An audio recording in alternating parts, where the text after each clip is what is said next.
Joosep seletab Vaarao unenäod. 2 aastat pärast joogikallajate ülema vanglast vabanemist nägi Vaarao und. Unenäos seisis ta Niiluse jõe ääres. Jõest tõusis 7 rammusat lehma, kes sõid roostikus. Nende järel tõusis veest veel 7 lehma, seekord kehvad ja lahjad.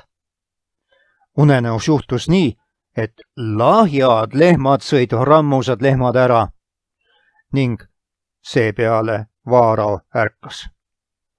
Varsti uinus ta aga uuesti ja nägi uue unenäo. Unenäos tõusis ühest kõrrest 7 viljapead, mis olid jämedad ja head. Peale seda võrsus samast kõrrest 7 peenikest hommikutuules kõrbenud viljapead, mis neelasid esimesed ära. Hommikul oli Vaarao väga rahutu. Ta kutsus kõik Egiptuse targad ja ennustajad kokku ning jutustas neile oma unenäo. Kuid ükski ei suutnud seda seletada. Siis ütles joogikallajate ülem Vaaraole. Täna meenub mulle mu patt. Ja ta kõneles oma aastate eest aset leidnud eksimusest Vaarao vastu ja sellest, et vangimajas oli temaga koos mees, kes oskas unenägusid seletada. Nüüd laskis Vaarao Joosepi enda juurde kutsuda ja ütles, ma nägin unenäo, aga keegi ei seleta seda mulle ära.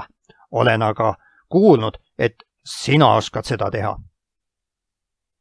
Joosep vastas, mina mitte, kuid Jumal võib sulle öelda, mida unenägu tähendab. Nüüd jutustas Joosep Vaaraole mõlemad unenäod. Joosep ütles, Vaarao unenäod tähendavad kumbki üht ja sedasama. Jumal on Vaaraole ilmutanud, mida ta kavatseb siin Egiptuses teha. 7 rammusat lehma ja 7 täidlast viljapead tähendavad 7 viljarikast aastat. 7 lahjat lehma ja 7 kidurat viljapead tähendavad sellele järgnevaid 7 nälja aastat.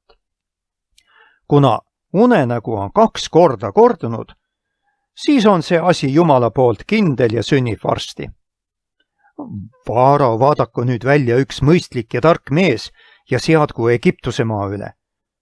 Külluse aastate viljast nõutagu 1/5 Vaarao aitadesse nälja-aastate tarvis. Ja see on kirjas 1. Moosese raamatu 41. peatükis.